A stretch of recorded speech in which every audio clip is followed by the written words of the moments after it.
Get ready, Columbia. SodaCity Comic-Con 2025 is turning up the heat this summer. It all goes down August 23rd and 24th at the Columbia Metropolitan Convention Center, and the guest lineup is already packed with fan favorites. Let's start with Katie Sackhoff. Yeah, Starbuck from Battlestar Galactica and Bo-Katan Kryze from The Mandalorian and Clone Wars. She's a sci-fi icon and one of the coolest people to ever wield a blaster. Then there's John Heater, the man, the myth, the Napoleon Dynamite. From Blades of Glory to Surf's Up and everything awkwardly hilarious in between. He's bringing the signature charm to Soda City. And rounding it out, we've got Caitlin Robrock, the incredible voice of Minnie Mouse in Mickey Mouse Funhouse, Minnie's Bowtie Tunes, and many more. She's also voiced characters in Agrisuko, Amphibia, and Mr. Pickles, a true animation powerhouse. They'll all be there, signing autographs, taking selfies, and meeting fans all weekend long. And this is just the beginning. Even more celebrity guests are being announced. So keep checking SodaCityComicCon.com for the latest updates, guest lists, ticket info, and VIP perks. Make your summer unforgettable. Grab those tickets and come celebrate all things pop culture at Soda City Comic Con. Hey everybody, it's Barrett from the All About Nothing podcast. Make sure to mark your calendars. The 10th Masters of Putt tees off Friday, August 22nd at Frankie's Fun Park from 6:30 to 8:15. Teams of 3 or more dressed in themed outfits. They will battle for glory and prizes. Register your team by August 21st and don't be late. Putting starts at 6:45 sharp. Check out everplaysocial.com for more details. Everplay Social's 10th Masters of Putt. Again, August 22nd at Frankie's Fun Park in Columbia. Hey everybody, Barrett from the All About Nothing podcast. Look, one of the things we love to do is shout out small businesses doing cool things. And ZJZ Designs is one of them. They make these awesome seasonal and themed t-shirts, and they're not just eye-catching, they're high quality. I've ordered a few, and they've held up in the wash after wash. Plus, it feels good knowing I'm supporting a creative shop, not just feeding the Amazon machine. So if you want something fresh, funny, and made with a little extra heart, hit up ZJZDesigns.com. You'll definitely find something there to love. ZJZDesigns.com. Check them out. The All About Nothing podcast may have language and content that isn't appropriate for some. Listener discretion is advised. Welcome, Nothingers, to the All About Nothing podcast. This is episode number 263. I'm Barrett Gruber. I'm joined by Mr. Bill Frye here. Welcome, Bill. Hey there, Barrett. Hey. I still don't have a good intro for myself. I just kind of say hi. That's fine.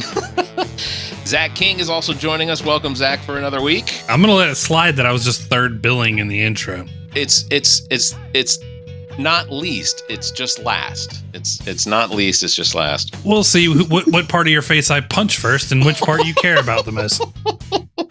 Please subscribe. Cares about me more. Please subscribe and share the show. That's how we get new listeners. Please also consider supporting the show financially by visiting theallaboutnothing.com and becoming an official Nothinger.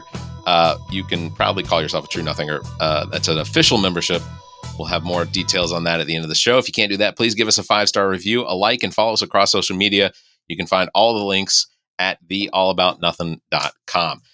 Real quick, guys, I want to just acknowledge that as of this recording, it is a happy belated Bobby Bonilla Day. Bobby Bonilla Day is, of course, on July 1st every year, at least for the next 10 years, because we are only 15 years into the 25-year contract that the Mets have to continue to pay. $1.19 million every July 1st. So we do have 10 more years to go to enjoy that. And for a guy who's not playing baseball. Not at all. I suspect that the Mets are probably going to have to do that with who did they pick up? Juan Soto? Yes, they did. So Juan Soto was what, a $750 million? You know, he should legally change his name to Bobby Bonilla II. The contract and the agreement financially that the Mets had with Bobby Bonilla and Bernie Madoff only guarantees that Bernie Madoff was clearly a Yankees fan and just, took all their money and ran with it. So you can afford to do that when you're the richest owner in baseball. It's absolutely right. So congratulations, Bobby Bonilla, for squeaking out another $1.19 million out of the Mets this year. That's fantastic. All right. Our guest this week, we're going to jump right into this. We are joined by, and I'm going to do this introduction for you, Heather. Today, we are joined by a dynamic voice of South Carolina politics, Representative Heather Bauer, who is not related to Jack Bauer, of course, agent to the CTU. That'd be cool. Well, not. That would be awesome. I need She more than 24 hours. That's right. She represents District 75 in State House of Representatives. In 2022, Heather made politics history by flipping a traditionally red seat in Columbia, the only Democrat in the entire state to do so that year. And in 2024, she didn't just defend that seat; she doubled down, winning the re-election against the same opponent in a very high-profile rematch. My words are getting messed up. Welcome to the show, Heather Bauer. Welcome, Heather. How are you? Hey, I'm good. And I'm listening to the sports talk. I'm a Pirate fan, Pittsburgh fan, all around. So That's a respectable team, though. listen, Yeah. No, maybe in my lifetime we'll make it to the playoffs in some fashion. I can guarantee you that this Pirates team is going to at least be in the playoffs this year. I absolutely believe it. They have got some unbelievable pitching. They have got some clutch hitting. I'm rooting for it. If there's no spot for the Braves, at least there's a spot for the Pirates. And Cubs and Pirates in Boston those are my backup teams. So my family grew up. And we spent a lot of holidays in the Greensburg area, which is directly adjacent to Pittsburgh. So okay. Yeah. Christmas, Thanksgiving, we all, it's all farm area, but that was how we spent those holidays, and there was always snow on the ground. So I remember waking up almost every morning to my cousin's mother. We slept on the floor in the laundry room of the farmhouse, and I'd wake up to being kicked because we were in the way. They wanted to do laundry. So Did you live on the little house on the prairie? Maybe. That area, I'm from that area of Pennsylvania, and yeah. lot Amish of country. Yeah. A lot of walls built out of stone there, Zach. Absolutely. Yoon's going to go sleep with the donkey Barrett. That's right. Yes. That's right. You got it right. So, as I mentioned, your current role and member of the South Carolina House of Representatives, District 75 for Richland County. That is the Shandon area, Forest Acres area. Part of Forest Acres, Southeast Columbia. So think part of Garner's Ferry, Forest Acres, Shandon, Rosewood, Kilbourne, Woodlands behind the VA. Yeah. So those a good chunk of several different neighborhoods. Up until your election in 2022, that was typically a red district. That was a pretty Republican stronghold for a while. It really was. It was held by Republican incumbent for 10 years. Very well known man. His father was a beloved mayor of the city. He was born wealthy, and everyone knew him by name. And so in 2022, we really had to break. We had to break that coalition and show people You that had to break nepotism. You had to break a lot of things to break into that, but we did it. And like you mentioned, we did it pretty convincingly last year, even more. That was the first time you ran was when you were standing with Cunningham, right? Back when you were going around with Planned Parenthood and stuff too. Yeah, I mean, I was asked to. That was complete by fluke. They're like, "Hey, you're pretty good at emceeing this. Can you just do it, Heather?" So I did it. Yeah. Because I was fired up. This like a week before the election, and Yeah. I remember I was because I was on the Cunningham campaign when I first met you, and then I actually just moved out my apartment, and I found a poster that you signed for me that I have framed up here. So it's been a minute. Oh my We're gonna have gosh! to see that. I just looked up. I was like, wait a second. That's so sweet. At some point, we got to see it. That's some serious hero worship there. It's not worth anything, but I appreciate that. Well, Heather, I'll tell you, like you and not to blow smoke, but like when I told people that we were going to finally get you on the show, everyone, even like the sheriff of Lexington County, who Jay Kuhn, who I speak with often enough that it would seem like maybe I'm the problem. He knows who you are, and he knows of what you've done. Sheriff Lott knows you. So you have made an impact, especially in Columbia, which is the candidates around South Carolina that talk about I want to do what Heather Bauer did.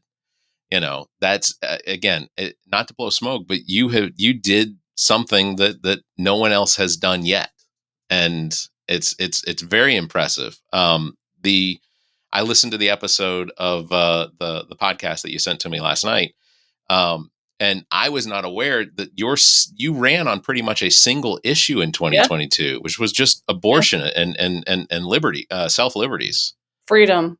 Yeah, Yeah. we ran on freedom. We ran on keeping government out of our doctors' offices and bedrooms. And I'm like, just imagine your legislator. Do you want Kirkman sitting in your bedroom with you? No, I don't. Can I tell you a Bill story? does, but that's just different. Can I tell you? That's just my own thing. I don't like Kirkman standing over me while I try to eat my hamburger at Paulie's front porch. Like this, it's the creepiest thing. And your food gets cold. He literally would stand there and talk to you about the restaurant and the food and just it was so intrusive, and you couldn't get him to turn away, even though there's seating for like 90 people in there, and you could just go talk to somebody else. Your food anyway. But he was not an unnice guy. It was just overwhelming to try and have a meal with Finley Kirkman standing over you.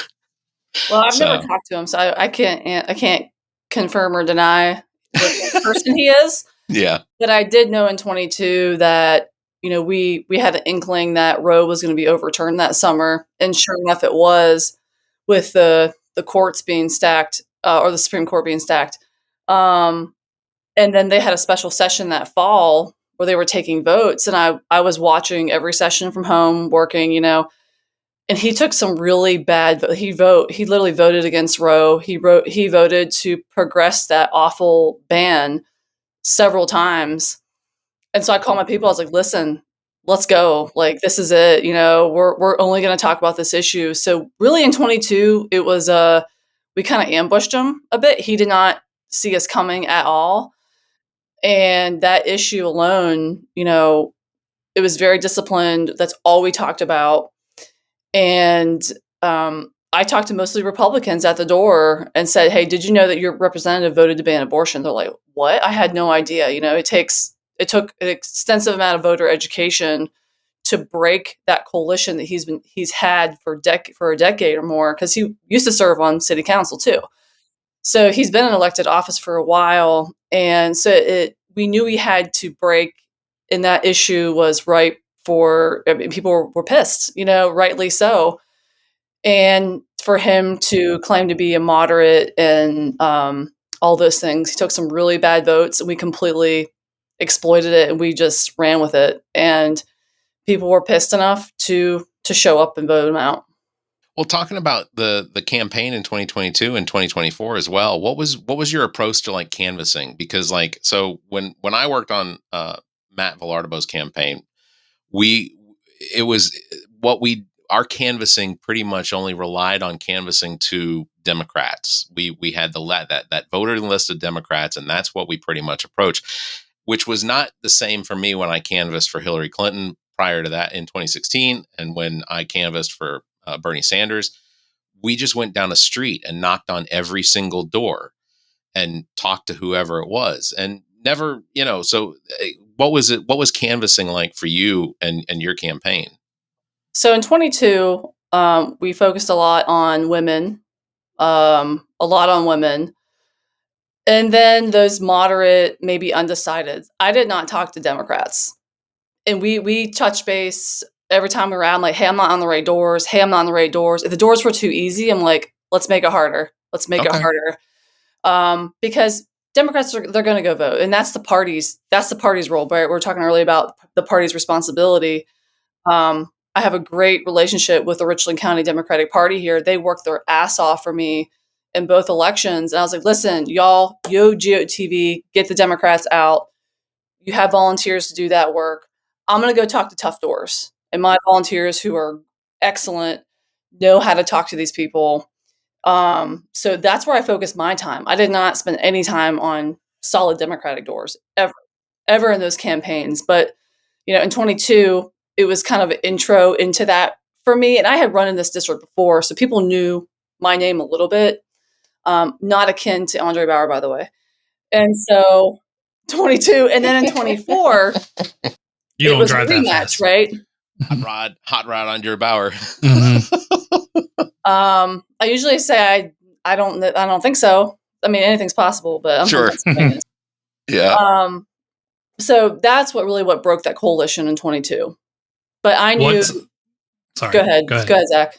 I was going to ask, what is there during that time where you're knocking on the hard doors? Is there one that stands out to you that you like maybe every other day or every few days you're like, damn, that was a hard conversation, but maybe I won that, or I walked away with my tail between my legs, or whichever. I mean, I've been called a killer and all those things too, but for the most part, people were talking these solid Republican doors like, wow, he's never come in this neighborhood before. I've never seen him on our sidewalk before. I've never seen him at a neighbor meeting in 10 years. But the doors I heard repeatedly were where I knew we were on the right track was Republican doors. And it's 10 o'clock in the morning. I say this story all the time, but 10 o'clock in the morning, they're having their first cup of coffee. They're in their pajamas still probably. And I say, hey, I'm Heather Bauer. I'm running for House District 75. Did you know that Kirkman Finley voted to ban abortion? And they're like, oh, like, what? Yeah. And they're just like, holy shit, no, I did not know that. Like, thank you for, I'm like, well, here you go. Here's my palm card with all the votes he took, with all the data. Because we were called a liar. And I'm like, go look at yourself. Here's his voting record. And they were very taken aback by that. So that I knew we were on the right track. Yeah. But those reactions from people, like, I trusted him. We elect people we want to be able to sleep at night, think they have our best interest at heart. And a lot of people don't. And I had to prove that he did not, and I would do better with that. Yeah, I'd like to think that RJ May, if asked the same question, would say that the hardest door he ever knocked on was mine. Because, dude, that man. Yes, he knocked on your door.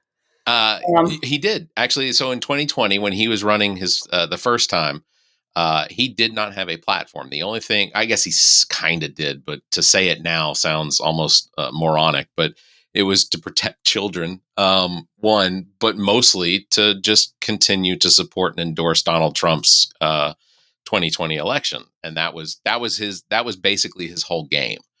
And it was an uncomfortable conversation. The last thing that the two of us said to each other as he was walking back to his vehicle was, I said, "It's hot. Does your wife and daughter in the vehicle, would they like a cold bottle of water?"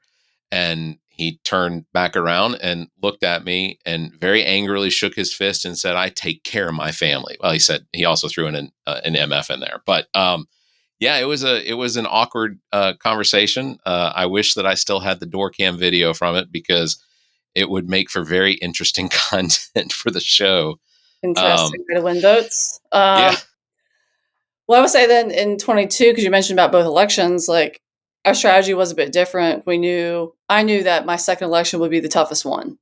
I knew that. So I started fundraising immediately, like literally the week after. I was on phones and knocking doors shortly after that too, because we knew it was going to be really tough.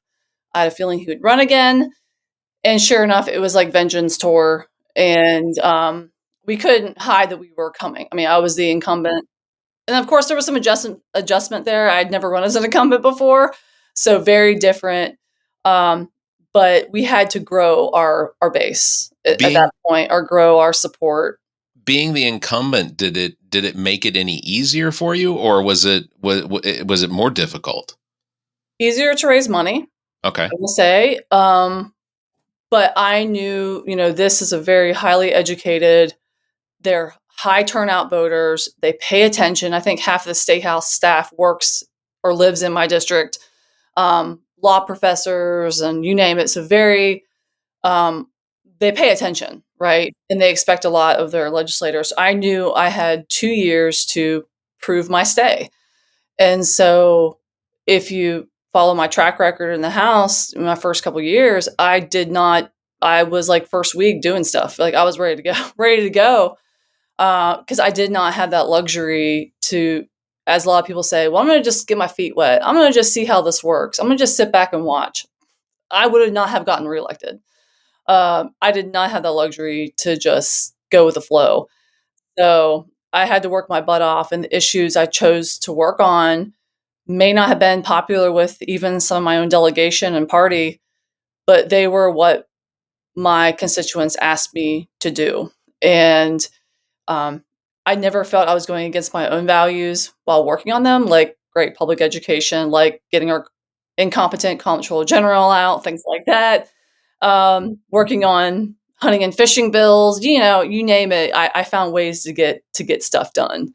Yeah. And you know, expanding that base, expanding those issues helped expand my electorate.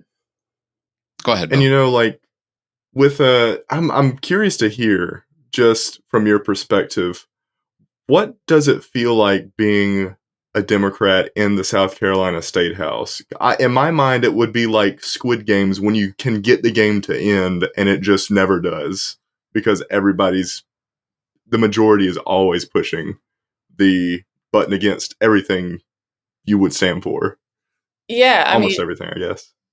yes, and I will say, in this moment, Republicans are fighting against us, but the Democrats are not fighting for us either. Most of my colleagues are not fighting for us. They're just there. I had to tell some of them, like, listen, they're very concerned about some of the issues I was working on. I'm like, if y'all had more competitive races, you wouldn't have to worry about me. You'd be worrying about your own district and doing work. But I think that, if we had a great work ethic, if we were finding opportunities for other Democrats to win, we could win those 5 seats back that we lost. We didn't do that, and I really thought in 22, having beaten only on abortion issue in a highly competitive district against a longtime incumbent, that we could use that, the party could use that, other candidates could use that issue and walk in there and be like, listen, you take our rights, we're going to take your seats. But that didn't happen. We desperately need a change in structure and leadership and caucus organization or an agenda at all. That would be great. Yeah, and I think that's one of the things that I got out of a number of candidates that we either had on the show or that had reached out to me, was that there really wasn't a unified message coming out of the state party for in how the party itself was going to work to try and um, spread around some of the, I guess, just the awareness of the party. What fight against some of the messaging that Republicans tend to push out with their agendas or what their policies are and things like that, and just to question how ludicrous some of the issues that they're trying to push when it comes to abortion in South Carolina. We still have a 6-week ban, but one of the things that some Republicans in this state want to do is to do the moment of conception, which scientifically none of them know what that is. Abortion is one of the things on this show that we have not spent a whole lot of time on from the perspective of our opinions, because we never have a woman on the show, which feels irresponsible to not have a woman to represent, or multiple women, or a panel, in order to actually talk about what it's like to go through a miscarriage or to go through pregnancy itself. I mean, Zach and I both have wives that have now had twins, and having twins is one of the most brutal things I think that any woman can go through. And how far along are you now, Heather? I mean, 23 weeks. So 23 weeks. yeah, over halfway. So we're getting close, and you're probably already in a level of discomfort that none of us on this episode want to go through. But I mean, the idea is it's just ludicrous. The idea that we have a party that for decades and decades and decades represented themselves as the party of small government, the party that didn't want to interfere with anyone's lives, the party that wanted to maintain personal liberties and things like that. And now we have the complete opposite of that in what the Republican Party is. And Democrats aren't pouncing on that. Yeah. Go ahead, Zach. I think the thing I always see is marches and protests. That's nice, but you need to match the get pissed part and do something part to get loud part. That it just seems like you have people like you, Heather, that are the like kind of like the whack-a-moles in the Democratic Party who will stand up and cause a scene about it, but the party itself needs to elevate to the get loud, get pissed, do something, and there's just never any traction with that. Yeah, I will say I found my own path and the issues that matter to my constituents. I think, especially in my district, they would not appreciate a cookie cutter approach. They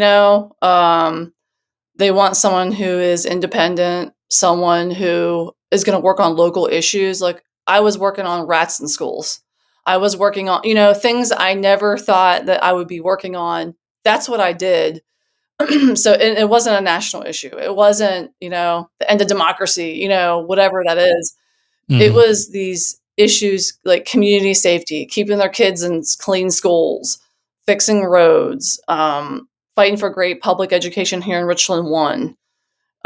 So the legitimate, what I ran on and won. The legitimate issues that state representatives and state senators go to the state legislature to actually try and make, because the state legislature is the one that has basically the greatest impact on a district or a county compared to county elections and things like that. But that's what a state does. National stuff is going to have very little effect on us if trying to think of, well, I don't know, the big beautiful bill. That's going to have some impact. That's going to have some serious impact. Serious impact. There's potentially 30 rural hospitals in South Carolina that are going to face closure by the end of August if the bill goes through the way it is right now. Isn't it like 250,000 and 350,000 people that'll be kicked off Medicaid and like over the next decade or so? We're already closing battery factories in Florence. I mean, and there's huge implications for energy and investments that we have in our state. This is just the beginning of what we're going to see. Kids kicked off SNAP. It's going to make them harder to get free lunches in schools. They're going to have to go through the whole application process when it was just any kid could get a free meal, and now they're going to have to go through the whole paperwork process again. So that bill inherently is awful. I did my duty. I've called my senator. I called my congressperson today. What I'm hyper focused on, I've mentioned this, Barrett, is that I'm trying to focus on what we can do here. And I focus on getting reelected. I already have someone knocking doors against me already. So it's going to be another tough reelection. No rest for the weary here in District 75. So yeah, absolutely. But our goal, and where we can focus our effort, and where I'm focusing my effort is, our Democratic caucus.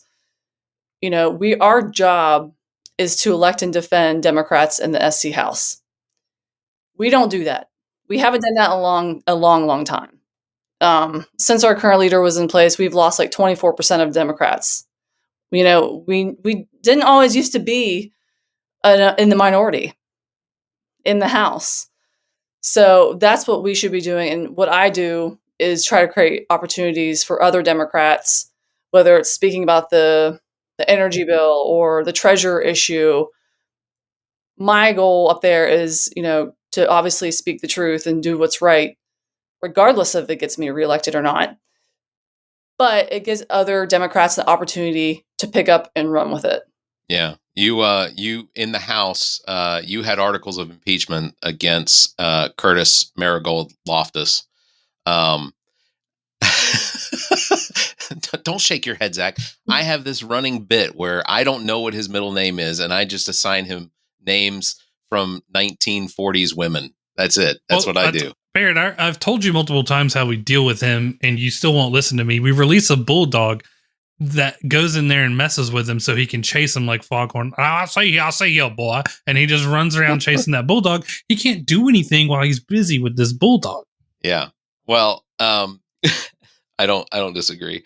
Heather, your committee assignments this year: Agriculture, Natural Resource, and Environmental Affairs Committee, as well as Operation and Management Committee. Those are fairly involved. And you're still your first vice chair of the Operations and Management Committee, correct? Yeah, and since then, I don't think the website's been updated, but I just caveat, I've also been warned by other Democrats, like, hey, Heather, you need to play the game. You need to be nice to Republicans. You're not going to get what you want. You're not going to get committee assignments, which could be a good reason why I'm on the ag committee, but I get stuff done, by the way. South Carolina has a huge agricultural. It's huge. It's our besides manufacturing, one of our top industries. So the thing. It's kind of a thing, but I've also been put on the whole state house grounds, and I'm working on a security project there I can talk about. And then I'm also on the Ireland Trade Commission that I helped form, the first one ever in the history of South Carolina with Ireland. And I'm on that trade commission too, officially too. So, I have been rewarded for good work, even by a Republican Speaker of the House who assigned me to those. So yeah, we do a lot of good work on the ag. I mean, we look out for all of our natural resources, and it's a huge state. We have vast agriculture from the coast up to the northwest of our state. So I've learned a lot about the zoning, and we changed the deer season and turkey hunting. I mean, I've learned a lot, and I've been hunting. I've been dove hunting and deer hunting and turkey hunting. I've kind of just jumped in to learn about how our state operates, and people love this state, and they love the land, and hunters and fishers are the greatest protectors of our land. As busy as you are on your committees, how is it that in the hours of State House video that I watched from committee meetings and floor meeting, House floor meetings, how is it that I still saw you in ethics meetings, ethics committees? I try to join, I try to keep my ear to the ground again to try to open up opportunities for other people to call what's really going on in these meetings, because there's only so many of us Democrats to go around. And so I'm really curious to hear, on some of these bills. I'm like, I wonder what they're going to be doing in there. So I sit a lot in judiciary and ethics and education. You'll see me sitting in there. If I'm not in a meeting myself and I'm at the State House, I'm going to go sit in and listen and just hear the rhetoric, especially kind of like what they're saying. So you'll hear it repeated.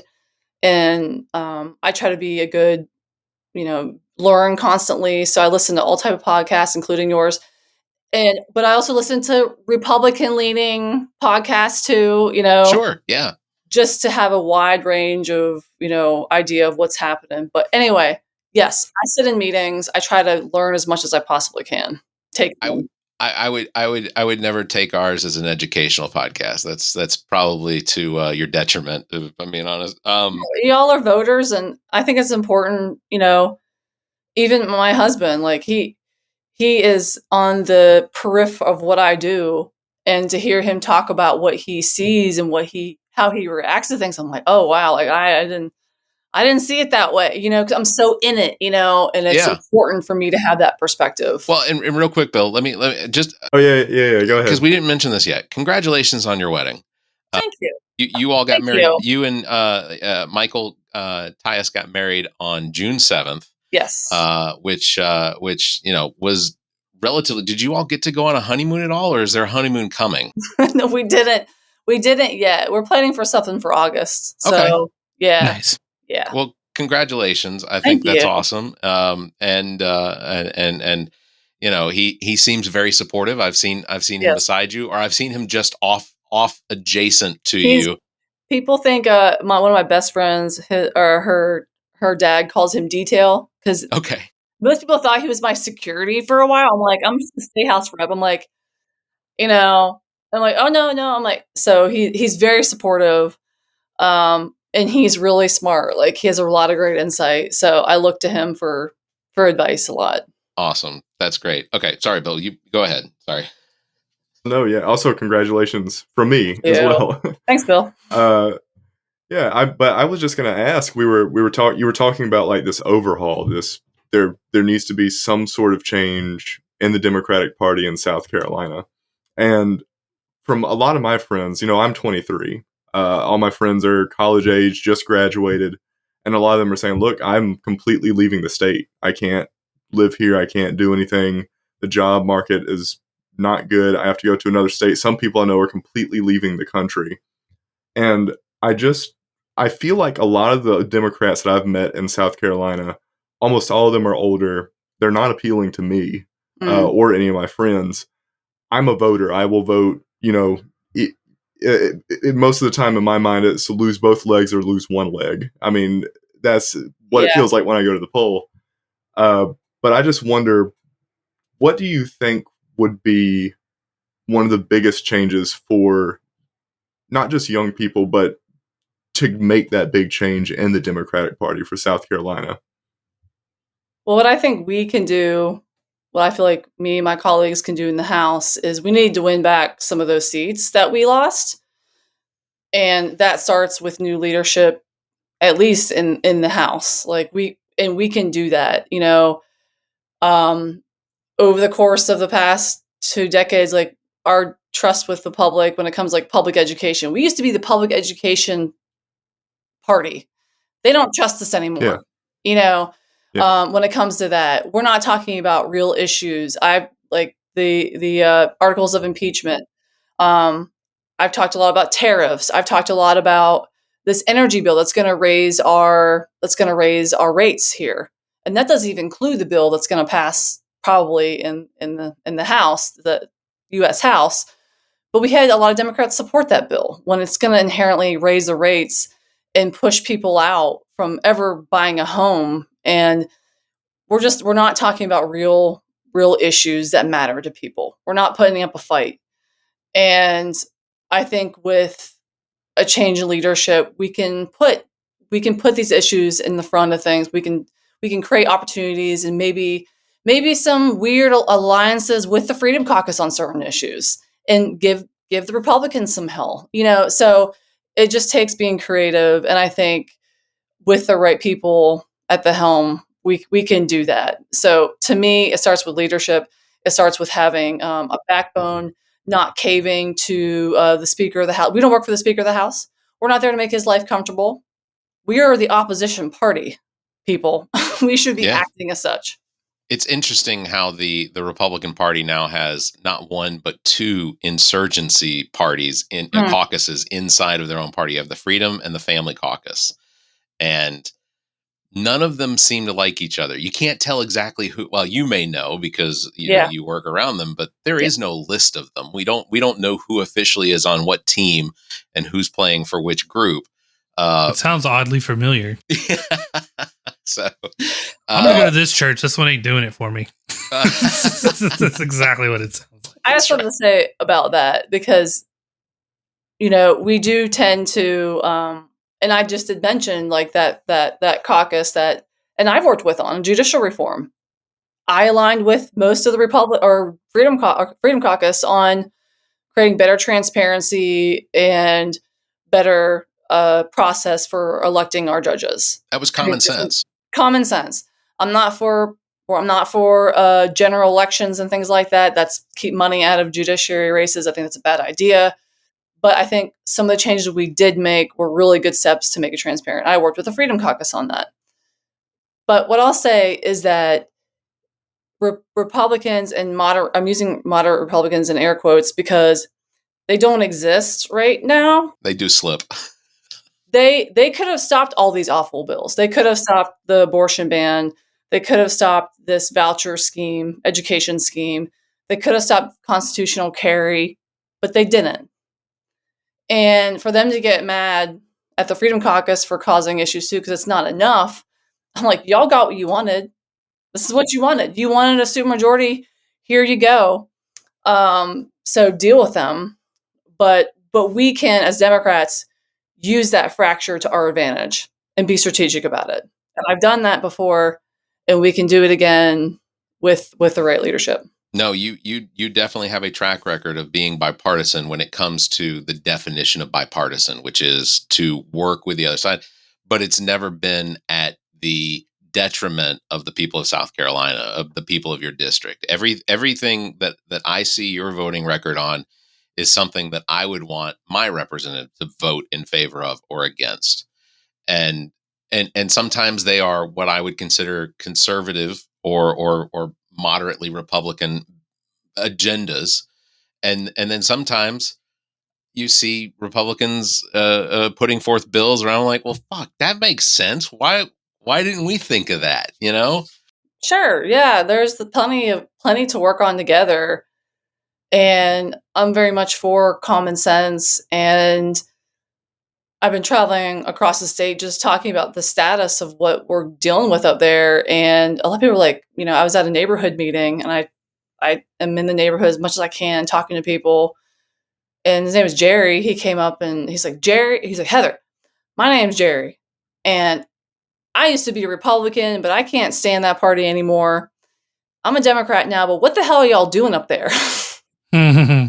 He's like, I don't see y'all doing anything. He's like, I see you in the news and I see you making waves and doing stuff, but why isn't anybody else doing anything up there? Why aren't they helping you? And I think there's a lot of fear with even during the abortion debate. I'll be very clear, when I filed those 1,000 amendments and held up in 23 and fought for every minute of healthcare we possibly could for our state, I had Democrats asking me to pull those amendments down. And I was like, absolutely not. I will pee my pants before I leave this chamber. What are we getting from this? And they're like, well, they're going to pull off our earmarks. I'm like, go ahead. That would make a great story. Republican leadership pulls all Democratic earmarks. I'll start a GoFundMe account, whatever. That's the kind of fight you got to have, especially on issues like that. Like, there are certain issues where it's a non-starter for me, and I will fight to the end, on things.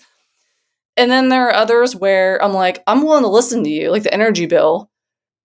And at the end, I was like, listen, it's better, but it ain't it. So I'm voting against it.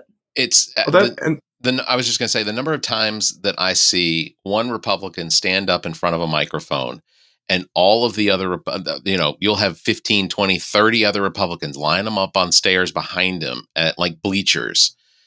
And half of those people don't know what it is he's talking about, or her.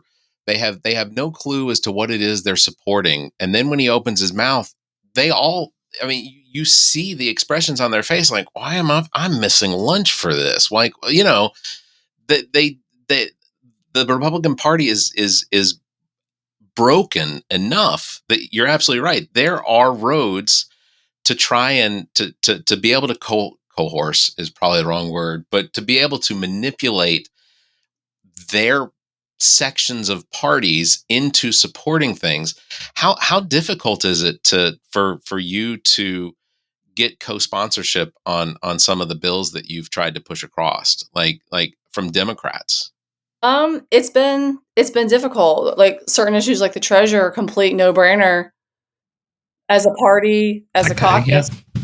I have no co-sponsors on my articles of impeachment, so we're just we're dropping the ball in every facet up there.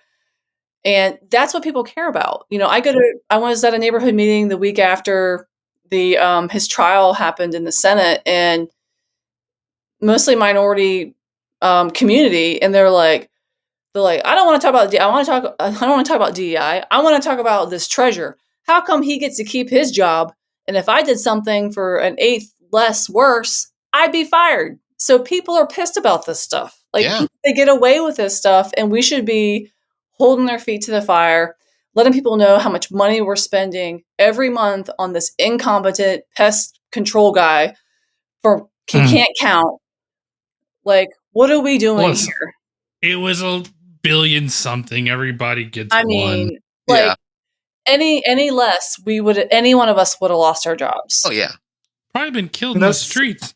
I mean, Yeah, Jeez. and I feel like that's the biggest problem right now, especially so many people, again, in my generation, all my friends are like, we're so sick and tired of people saying the socially liberal, physically conservative stuff. That Yeah. is what has ruined so many issues. Like, Yeah. I saw the, in the city of Columbia with the conversion therapy ban, so many people, they're just like, oh yeah, we care about gay people. We'll even go to the pride parades. We'll go do this. But when we need money, yeah, we'll take their rights away. Well, we won't defend that. And people see that and they're like, well, what are they going to do? People are voting alongside. I'd be curious to talk to the city of Columbia to find out how many permits have been authorized for building space to provide some of this conversion therapy. Because I imagine that some of these companies are working with or whoever it is they work with to do this. I imagine that there's got to be a handful of them that have already jumped on that. And beyond that issue of conversion therapy, this is a precedent that now the city has set with the state. And my biggest issue with that, and I was making my calls behind the scenes to council folks, being like, don't let the state walk all over you. This is less than 1% of your budget. We can figure this out. Come on, we can figure this out. But don't let them decide, especially a senator that doesn't even live in Columbia, make this decision for you. And then you have Alan Wilson just using it as a platform for his governor campaign, and Canberra just jumped on and it's all political, and now you're letting them use you as a pawn, and you're weak. Like, it shows weakness, and that was a moment to be strong, and they weren't. Yeah, and specifically a message to the mayor and the council for City of Columbia. You all are knowingly allowing people to pay for parking downtown on Saturdays because all you'd have to do is adjust the app. All you'd have to do is let people know, put up signage that indicates that parking is free on the weekends downtown, and they are knowingly not doing that. I told them, I was like, every single person, everybody, like, I'm like, you are scamming people. Bill, actively. Four denials to get anyone from the city of Columbia, the mayor, or any of the council members on the show to talk about it. So that's the last time we were downtown. Sorry, go ahead. No, I was just thinking next time, I wonder, like, if I should just walk back in and say, hey, you want to be on the All About Nothing pod? Just show up one Tuesday or something. They've got emails. See. Every member of the council has got emails. Whatever. I'm not insulted by the fact that they won't show up. I'm insulted by the fact that they don't have the courtesy to email me back. I think the last time we were downtown on a Saturday, I went to go like pay for the meter, and Barrett's like, "Stop it!" Like, quarter in my hand. He's like, "Give them your quarter." It's after 7. Quit it. Think of the children, Zach. I'm like, damn, Barrett, I didn't know. You, Heather, I know you know this about me, but you and I and Zach have a similar work background. Zach and I worked for Benefit First. Where you worked for Benefit Focus. So Zach, yes, Heather worked for someone that we considered to be a direct competitor, where Benefit Focus looked at us and we're just like, we don't know who they are. Well, currently work with someone who worked with at Benefit Focus for a long time, Jen Larson. Yeah, you know her? Yeah. And Benefit Focus got big enough. They absorbed into Voya. I get paid by Voya Financial now. So congratulations for that. Hey, Zach and I both had to leave. So thanks. Voya's been great to work for. I will say my boss is fantastic. So I love my job, and people don't know what I do. They just think I work out all day, which I would love to do. Well, people say that about me too. Y'all got one of these things? I got this off the TikTok shop. I got one. Yeah. Okay. All right. Oh my gosh, y'all. Also, to talk about that, you are a small business owner in Columbia, South Carolina. You have a martial arts. You are co-owner of a martial arts studio, correct? Or a business? I saw the certificates on the wall. I was going to ask about that. This is my wall of karate stuff. So I practice Zen Shotokai karate, and I have been for 5 or 6 years now. And I was about to take my black belt test, which is like a 3-day, all on, very physical physical and mental tests. I've written 2 huge papers for it, taken a written test, done a physical test.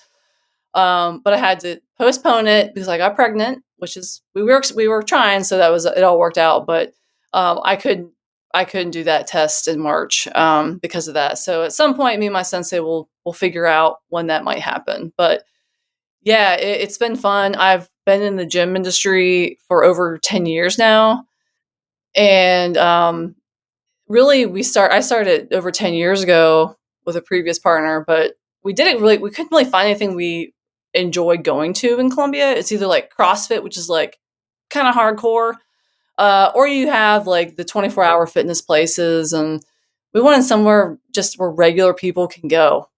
That's not super competitive. You're going to get a good workout, good sweat in 3 days a week, and you're good. And so we started that over 10 years ago, and added the kickboxing component, adding the karate component with my sensei leading all that part. But it's been fun. I have a couple personal training clients. I met with one this morning. She's like a 70-year-old woman who just wants to be fit, and she's my favorite person to work with. I'm It's sorry. fun. You said 70? Yeah, she's 70. She's in there she's stronger than most people. So I will say she's tough. She's I tough. would believe it. So yeah, so it's Warrior Fitness and Martial Arts in Yes. Columbia, which is awesome. But that is also just a side thing. Another side gig that you have, you are vice president of the Nickelodeon Theater Board of Members or Board of Directors. That is old. I am not there anymore. I'm still a member and Wikipedia. patron. I'm still a patron of the Nickelodeon. It's a great place. I used to actually was one of my first real jobs out of graduate school. I used to be the director of operations for the Nickelodeon and helped it move it to the new location. Yeah. I have a background in project management and arts and media arts, and that was a really fun place to work. Really fun place to work. Are you a cinephile? No, I'm really not, which is really weird. I just like running things. That's really how I got into project management. Was I was in graduate school, and my professor was like, "Hey, Heather, you're a project manager." I'm like, "What the hell does that mean?" She's like, "You do. You tell people what to do." I was like, I heard cats. I like that. And so that's really how I got into project management and tech project management, which is huge. And you can make really good money doing that, as you all know. That's kind of how I got into that. I was really good at it. And here I am, 10 years later, working at Frye, like running a book of business for the company and doing well, So it's opened up new doors. But back to your question, Bill, about like jobs and stuff. I work 100% remotely. Benefit Focus used to be on Daniel Island, but that doesn't really exist anymore. And so, before winning that election in 22, I was like, do I stay here or like, what do I do? Yeah. And because it's tough. There are very few opportunities for kids. And that's something I say kids. Sorry, Bill, you're a man. You know what I mean? I mean, he's got a beard and everything, Heather. I know he told me that. I see. Not the heart of a 40-year-old man. I see. I am constantly reminded that I am twice Bill's age all the time, and mostly it's Bill telling me, but sometimes it's Zach. Hey, Barrett, remember Bill's half your age. I thought you were 3 times. Never mind. Oh, you bastard! At least. So I wanted to ask, for people that are potentially thinking about running for office that have full-time jobs. How does your employer work with you during that 10-week session? Sometimes not even more than 10 weeks. Sometimes how does that work out with your work? Well, I get my hours in wherever I have to, but my boss is great. She's very flexible. She's like, I know you're going to get it done, Heather. I mean, I'll get home from a session. We have a 10 o'clock work call. She's in Austin, my boss. So we just kind of figure it out, and I get the job done. And I'll be on the house floor working on stuff sometimes if I have to, or go to the back or in between meetings in my office. Like, I just figure it out. I'm up early. I'm up late at night. And I just get my job done. Yeah. No, and ultimately, I think that's the thing that for a lot of these people that are considering running for even county office seats. I think that's the thing that you have to, give some consideration to, is that it is going to be a sacrifice. But For sure. if the delivery of what it is that you're trying to make or you're trying to change is worth it, then you have to put forth that sacrifice. And ultimately, there is no one that can deny that Heather Bauer isn't doing it. Thank you. If you were related to fictional character Jack Bauer from the series 24, you would be a very good representation of Jack Bauer. Would you stab someone in the leg if necessary? We got a shrug. Listen, so that wasn't a yes or no. We've just been doing martial arts. I've studied martial arts, man. So No, you're right. I fight. I know how to grapple. I know how to do takedowns. I know how to deal with knives and things like that. So like I'm very well trained.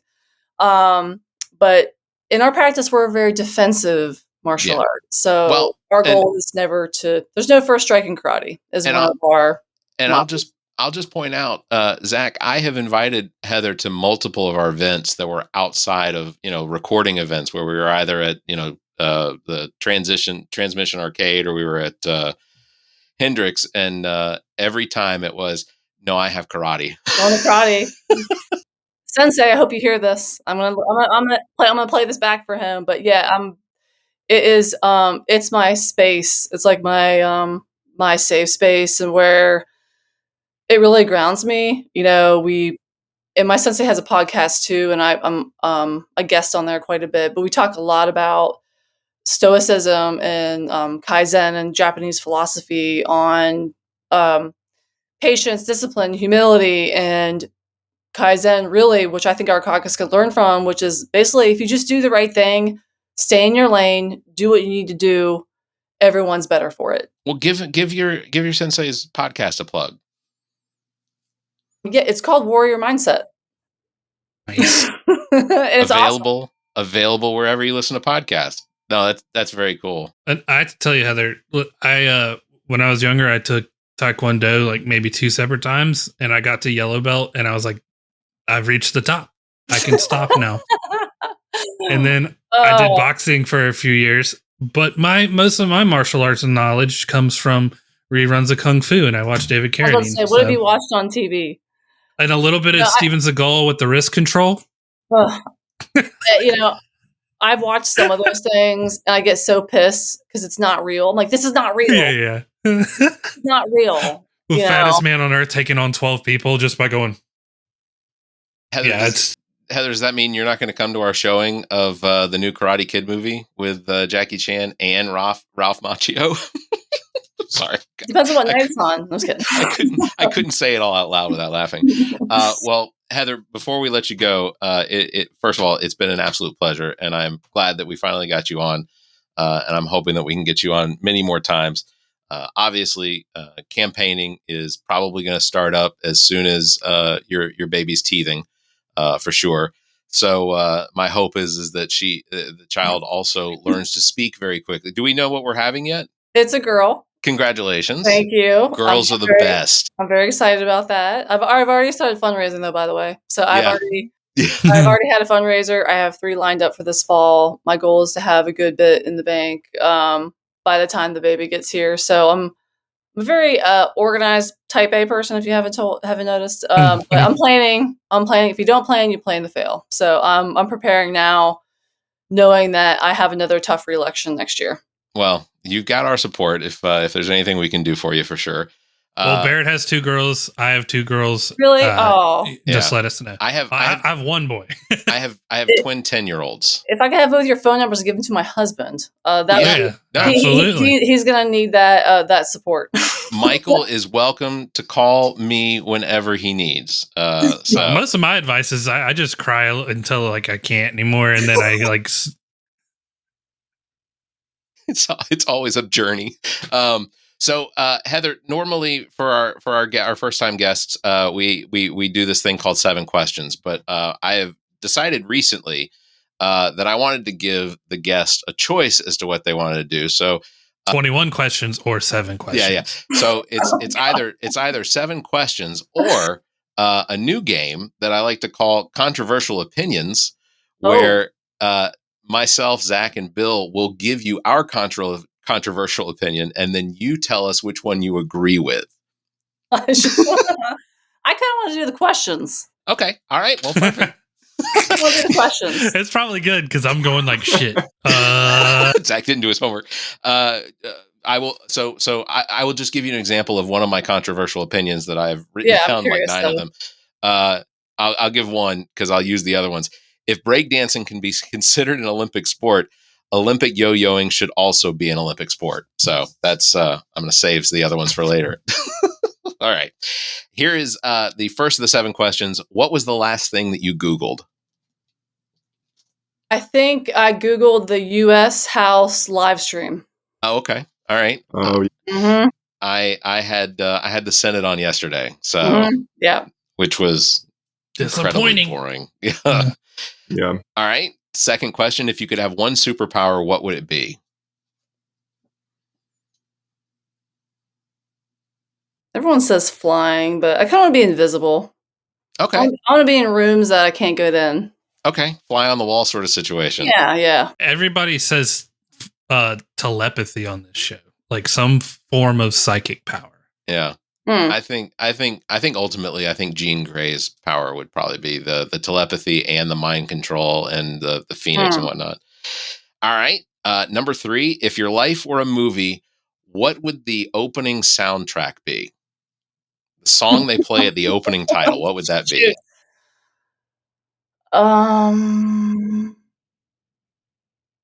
Mine would be there's a song. It's not like a really huge pump up song, but it's by PJ Morton. Okay. It's called "They Gonna Wanna Come," and it's really about he worked really hard, and then all of a sudden he made it, and then everyone's calling him now, wanting free tickets to his show, and like everyone starts showing up when you get somewhere.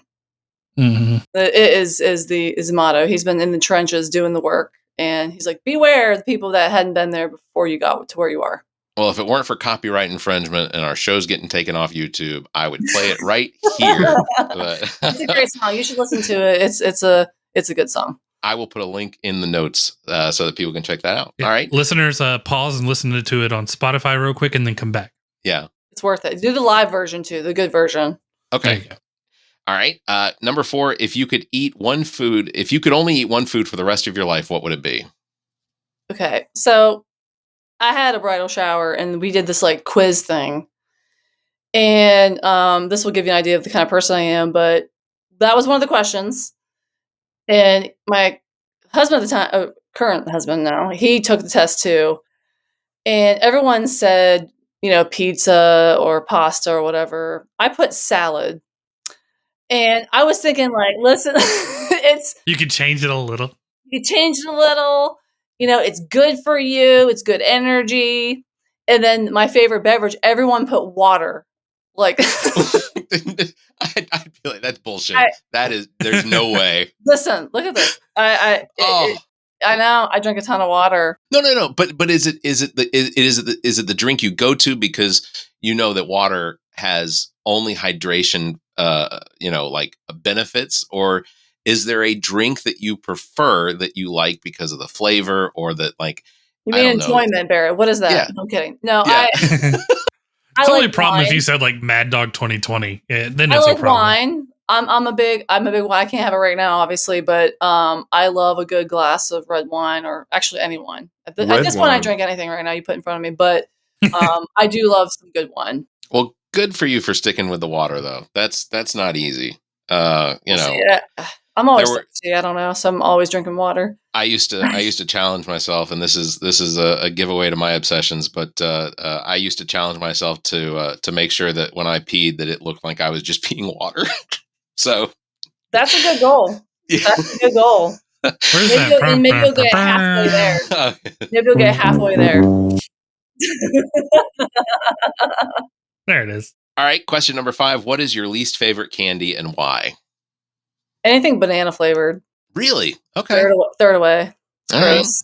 Yeah. Fair. So fair. the Laffy Taffy version of Laffy Taffy banana flavor is not good. Okay. Banana Gross. runts. How Get 'em about the ready. runts? You don't like the runt Grape all day. bananas? Grape. All right. Bill, do me a favor. Write that down so that we know that at her celebration party for 2026 that no banana flavored. No Laffy bananas. Taffy. Okay. That one bowl we were going to have. Number 6. So oops, all They're gonna bananas. just pull out. He's just gonna pull out banana flavored Laffy Taffy. Number 6. What is one strange or unusual talent you have that most people don't know? Man, I don't know.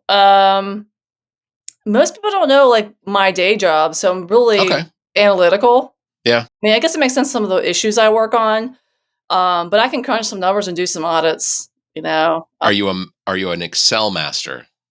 I wouldn't say master, but I can get around now. Okay. All right. Yeah. She could Yeah. spreadsheet. I think that's why you, me, and Kimmler get along is because like Yeah. I used to teach. So 20 years ago, I used to teach a class at NCR in Excel. Oh wow. So, You could probably teach Barrett's a lot. like, you're gonna take your Excel floppy and put it in your Windows 95 computer. I feel like I can hang with you all really well. I have 3 little brothers, if you all didn't know that, and an older sister. There's 5 of us. And I feel like I'm hanging out with my brothers right now. So it feels like home, y'all. that's what we feels want. like home. We want somebody that's gonna punch us in the eye. I can dish it as much as y'all give it, so that's fine. That's fine. Barrett feels no more at home than when he sits in front of his Apple II and sees the green and black letter. All right, finally, question number 7. If you could have dinner with any 3 people, dead or alive, who would they be? Obama, Okay. Maya Angelou. Well, Zach, you're out. Sorry, I'm going big here, people. Yeah. And Beyonce, I guess. I mean, Okay. I think we're all 3 of private, those. I want to have a dinner. I want to know more about I her. met Maya Angelou once. Did you? Oh wow. Yes. I think that would be. That would be a really good dinner conversation to have. I think that'd be really good. So, She's very smart, very wise. well, It Heather, was very nice. you Scary. knocked it out of the park.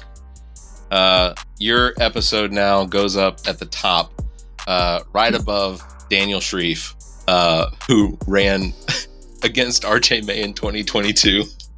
No, I'm sorry. He didn't run against RJ Daniel May. Sharif He ran against Joe Wilson in 2022. So almost had him.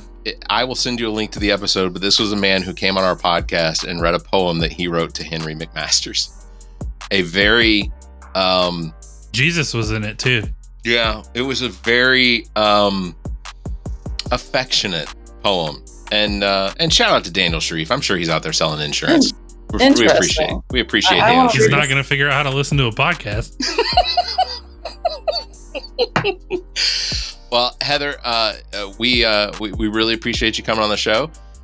You can check links in the show notes for Heather's campaign website as well. She is actively working on getting reelected. How much longer do you think you're going to do this? How much longer are you going to think you're going to stay at the state level? I don't know. I'm in it to be as effective as I can. I feel like I can make a difference there. So I'm going to keep at it. I have had several people tell me that Dr. Johnson would definitely benefit from having a Heather Bauer as running with him as lieutenant governor. I'm just putting that out there. It's not a bad idea. So shrug. Got it. Okay. No, you don't know what the future holds, you know. So I'm gonna just keep doing what I do, doing best, fight for South Carolinians, and I think the rest will just work out the way it's supposed to. Yeah. Well, again, I commend you. I think that you're doing a very good job, and there are a lot of people in this state that look up to you and the job that you've done and how you continue to do it, even with everything you continue to add to yourself, marriage, pregnancy included. So that is kudos for that, and appreciate how you are representing your district and working for the people of South Carolina. So thank you. It's an honor to do it. An honor to do it. Well, that is going to do it for episode number 263. Thank you again, Heather Bauer, for being here. Again, not related to Jack Bauer, but we're going to keep. I'm going to keep saying that because I want them to bring 24 back. Thank you, Zach. Thank you very much, Bill, for being here. Links to all of our past episodes, podcast platforms, merchandise, and social media are available at our webpage, theallaboutnothing.com. And if you think our financial model of giving away free content and entertainment is silly and you're in the giving mood, why not become an official Nothinger? Support the show. Members get early access to this episode as well as exclusive content. You can visit members.theallaboutnothing.com, or you can find a link on our webpage. You can also give a one-time donation through the same link. If you'd like to be a part of the show, you can call and leave us a message, 803-672-0533, or you can email the show at theallaboutnothing.com. You can also join our Discord server. Links are found on our webpage. Thank you very much, everybody, for listening, watching. We'll be back next week. Everybody stay safe, be kind, and keep your hands to yourself, please. The All About Nothing podcast is a product of Big Media and produced and engineered by me, Barrett Gruber. Thanks to Cake for our intro music, Sick of You. You can follow Everything Cake, the band, at cakemusic.com. Thanks to Muff, the producer, for our outro music. You can follow Muff on Instagram at Muff the Producer. You can follow me across social media by visiting Linktree/Barrett Gruber. And you can follow Zach King on Linktree/AANZach. Want to support the show? Visit our webpage, theallaboutnothing.com, and become a member. There are several tiers available that give you early access to episodes as well as exclusive content. To find links to our social media, podcast platforms, and merchandise to support the show, as well as past episodes, visit theallaboutnothing.com. If you'd like to be a part of the show, you can email the show at theallaboutnothing.com, or you can call our number and leave a message. Dial 803-672-0533. If the time between these episodes is more than you can handle, check out our sister shows. What the Pod Was That with Carrie, Zach, and myself. Welcome to Wonderland with Ami. Politically Speaking with Erica, Kirsten, and Emily. And Black, White, and Blue in the South with Dr. Jameel Brooks and Bill Kimmler. Please subscribe and share this show. If you're on YouTube, please subscribe and punch that notification bell. Thank you for listening, and hear us next week.